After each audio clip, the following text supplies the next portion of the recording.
This is the Onza Ibex 27.5 by 2.4. It's the FRC RC2558 compound. So pretty much this compound lasts longer than the FRC 60 freeride casing. And I probably put like 200 miles and the tread still looks brand new. The inside tread is different compound than the outside. So the inside is going to be harder wearing because you're usually going to be riding on these knobs. And then once you lean it over, it goes on to these softer knobs. And it's on the Blanchard Diamondback rims. The tire I have is the folding wire. You can get the wire bead. This one sells at $23 and the wire sells around 16 bucks. And I got mine off Chain Reaction Cycles. The tires are 2.4 millimeters wide. They run pretty true to size, and I'm running a 30 millimeter rim. And I put around 200 miles on these tires, and the wearing is not bad at all.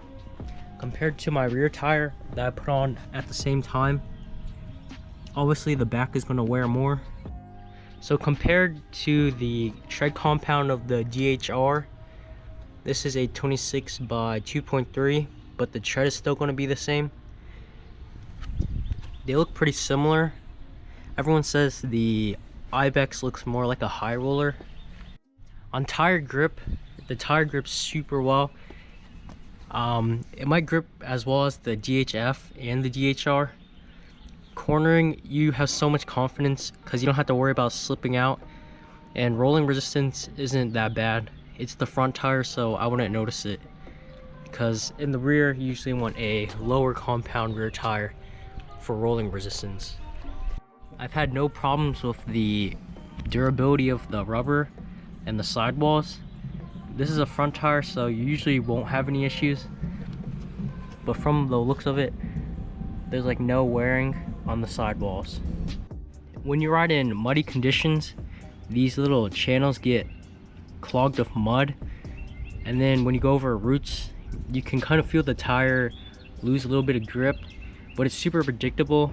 And I've only had an issue with that like once, but that's when I was figuring out what PSI I needed to use. And it's good for someone who wants a good all-rounder for enduro. It's a super good front tire, but for rear it might be a little bit too much drag. But cornering, especially for the front tire, is super good. I've never washed out with these tires, and if you ever feel like you are, it's super predictable, so you know how to correct it in time. I would recommend this tire. The reason I bought it was because of the price, and I looked at the reviews and everyone said it was close to a high roller, and I'm definitely not regretting my choice of getting it. The grip is super good. The wearing is super reasonable. There's like no wear, and combined with an aggressor, the rolling resistance is like way less than the stock tires that came on here.